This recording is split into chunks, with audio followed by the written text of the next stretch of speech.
Hai kawan Elora, balik lagi di channel YouTube Elora Kamera. Hari ini gua akan ngebahas apa ya? Oh iya, kalian pasti familiar sama yang namanya brand Lumix dan kalian pernah dengar namanya Lumix GH5.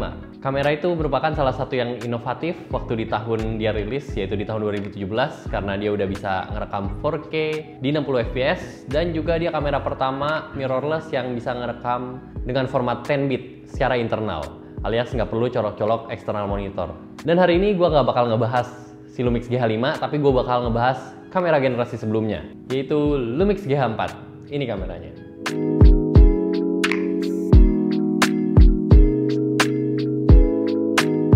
Ini lensa yang gue pasang adalah Lumix 20mm f1.7, lensa fix yang lensa pancake. Banyak yang pakai juga.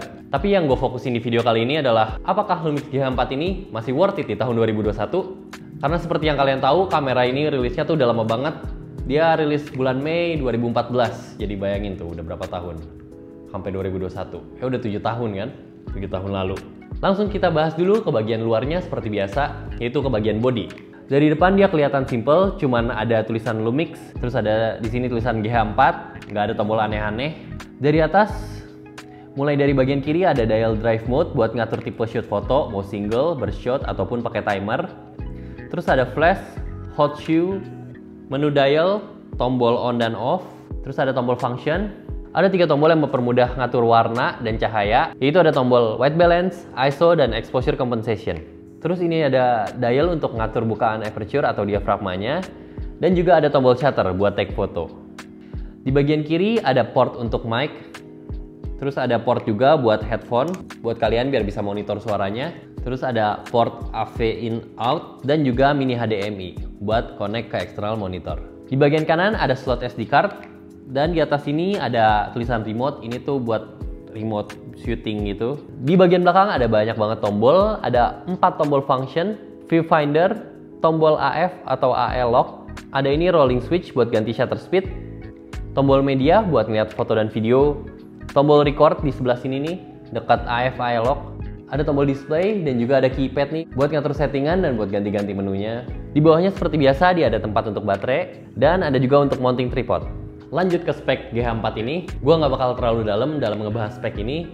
Jadi gue cuman bahas yang penting-pentingnya aja. Yang pertama, dia punya resolusi 16 megapiksel dengan sensor micro four thirds.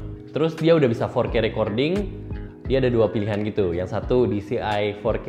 Jadi itu tuh aspek rasionya 4:3 gitu. Jadi lebih enak kalau misalnya kalian bikin film ditaruhin black bar, kelihatan sinematiknya lebih bagus. Yang satu lagi UHD 4K, ini 4K kayak biasa, kayak di kamera-kamera lain yang aspek rasionya 16:9 dan bitrate maksimum video 4K-nya di 200 Mbps. Jadi bitrate ini kayak jumlah datanya lah ya, jumlah bitnya. Semakin gede berarti kualitasnya semakin bagus, tapi juga semakin berat filenya. Alias file size-nya tuh bakal gede banget dan ngeditnya agak berat. Jadi pastiin kalian punya komputer yang memadai kalau misalnya pingin shoot dengan bitrate tinggi. Viewfinder-nya nih udah enak banget, dia udah OLED, resolusinya udah bagus, dan layar 3 inch, dia punya layar 3 inch seperti yang gue bilang tadi di bagian belakangnya. Layar 3 inch ini udah terang dan udah touchscreen, menunya gampang dimengerti juga, jadi enak banget. Continuous shooting di kamera ini udah sampai 12 fps dan juga di 7 fps kalau misalnya kalian pakai mode fokus yang focus tracking.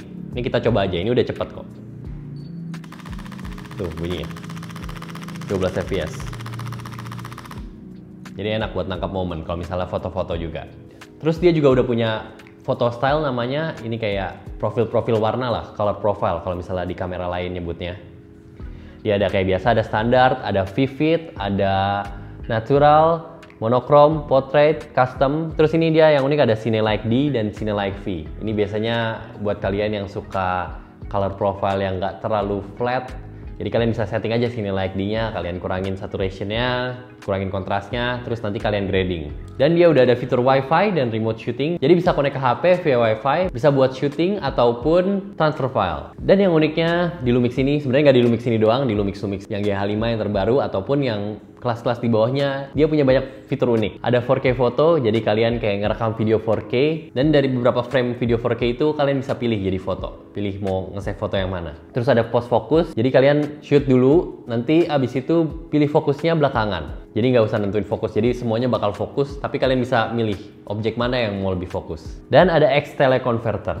External converter ini gunanya buat kayak ngezoomin dikit. Misalnya ini kan gue pakai lensa Lumix 20mm. Kalau gue nyalain external converternya, dia bakal lebih ngezoom. Kayaknya gue kurang tahu berapa mm-nya, tapi lebih ngezoom dengan detail yang sama. Jadi nggak bakal ngerusak kualitas gambarnya. Dan yang terakhir ada fitur time lapse dan animation. Itu tuh berguna buat kalian yang mau shoot time lapse ataupun bikin stop motion. Jadi lebih mudah pakai kamera ini. Ayo kita bahas kelebihan dan kekurangan dari kamera ini. Yang pertama dari kelebihan dulu ya. Jadi udah pasti kelebihan yang pertama itu dari spek dan kualitas videonya. Karena dia udah bisa shoot 4K dengan bitrate sampai 200 Mbps.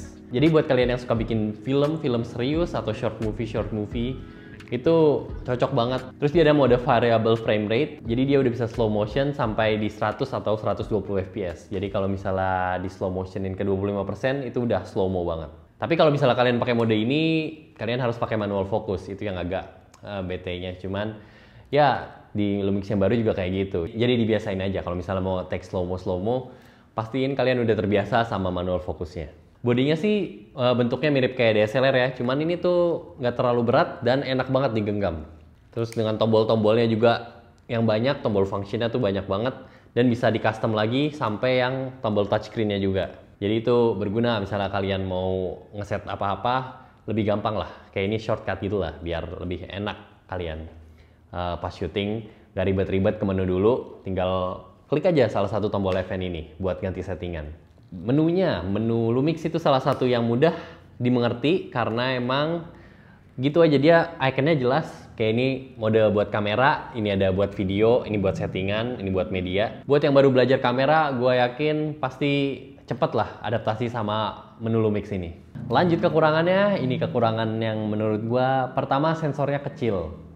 Sensor kecil ini sebenarnya minusnya cuma satu, dia tuh gak enaknya buat low light aja. Kalau misalnya kalian gak ada lighting atau shoot di tempat-tempat yang gelap banget, kayak noise-nya pasti banyak kalau udah lewat ISO 1600, ISO 2000, pasti noise-nya bakal kelihatan dan bakal mengurangi kualitas video kalian. Terus autofocusnya, ini mungkin masih masalah di Lumix yang dulu ya, yang sekarang juga yang micro four third-nya tuh nggak terlalu bagus banget, kayak kecepatan autofocusnya masih biasa, malah kadang dia suka hunting-hunting dan hilang fokus gitu. Kalau kebanyakan orang sih yang gue tahu, mereka bikin video pakai ini biasanya pakai manual focus. Kecuali kalau kalian mau pakai ini buat ngevlog. Ngevlog pasti pakai autofocus, cuman kadang face tracking-nya tuh suka hilang-hilang aja. Dan dia nggak ada IBIS-nya. Kalau dibanding dengan generasi terbarunya GH5, dia kan IBIS-nya tuh udah bagus banget. Jadi kalau ngerekam gini aja udah smooth hasilnya. Sementara ini GH4 dia belum ada IBIS-nya. Jadi mungkin kalian perlu beli stabilizer atau pakai lensa yang ada OIS-nya atau ada image stabilizer-nya. Cari aja lah, banyak kok lensa Lumix yang ada stabilizernya. Jadi hasil videonya nggak terlalu goyang-goyang gitu. Ya udah, sekarang bakal gue ganti kamera nih, yang kamera yang ngerekam gue dengan Lumix GH4 biar kalian bisa lihat bedanya dari segi warna ataupun kualitasnya. Gue bakal ngerekamnya sama-sama di 1080p karena ini gue juga ngerekamnya di 1080p. Jadi, let's go, kita ganti. Nah, sekarang ini udah di tag pakai Lumix GH4 plus lensanya Lumix 20mm f1.7. Coba kalau misalnya kalian lihat, menurut kalian gimana hasil videonya? Ini resolusinya masih di Full HD sih, bukan yang 4K, tapi coba lihat. Sekarang gue bakal ganti ke yang 4K. Nah, ini adalah video 4K-nya. Coba, ini pasti agak nge-crop dikit karena emang dia kalau ngerekam 4K agak bakal nge-zoom dikit. Emang ada crop-nya. Gue lupa ngasih tahu tadi. Dan coba kalian lihat gimana, ini apakah bagus hasilnya 4K-nya. Sekarang gue bakal kasih hasil foto dan videonya. Ini hasilnya.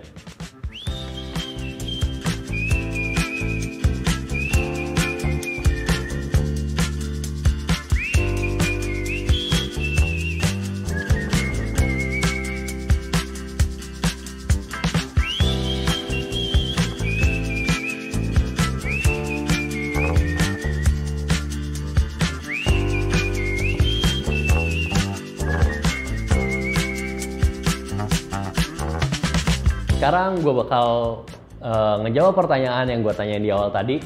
Pertanyaan yang penting mungkin buat beberapa dari kalian dan buat gue juga. Masih worth it gak kamera Lumix GH4 di tahun 2021? Gimana ya? Kalau menurut gue, kalau misalnya kalian fotografer, ya oke lah buat 2021. Cuman nggak bisa gue rekomenin banget buat fotografer. Tapi buat videografer bisa. Karena emang ini fiturnya kebanyakan lebih asik buat video sih. Kalau buat hasil fotonya menurut gua ya masih oke lah, belum sebagus brand-brand sebelah gitu. Buat videonya, buat YouTube, bikin konten, terutama konten-konten yang agak-agak serius, short movie, gue bisa rekomen kamera ini karena fiturnya udah lengkap. Dia udah ada mic, udah ada headphone jack, fitur videonya resolusinya lengkap, mau dari yang bitrate-nya rendah sampai bitrate-nya tinggi banget. Kualitas 4K-nya juga udah bagus, bisa slow-mo. Jadi masih worth it buat videographer. Nah, ingat kata-kata gue buat videographer. Menurut gue ya, yang ini yang gue pegang ini yang nggak ada dusnya, ini harganya sekitar 6 jutaan. Yang satu lagi yang lengkap dengan dus dan kelengkapan, harganya 8 jutaan. Kalau kalian minat, bisa follow IG kita di Elora Kamera atau cek ini marketplace kita di bawah sini. Kalian tinggal search saja, cari tokonya, namanya Elora Kamera. Nah, nanti di situ di tokonya kan bisa kalian cari. Mau Lumix G4 ataupun brand-brand lain, tinggal search aja di situ. Oke, itu aja buat hari ini. Jangan lupa subscribe ke channel kita di Elora Kamera. Di bawah sini ada tombolnya subscribe. Nyalain loncengnya. Sampai jumpa di video selanjutnya. Bye-bye.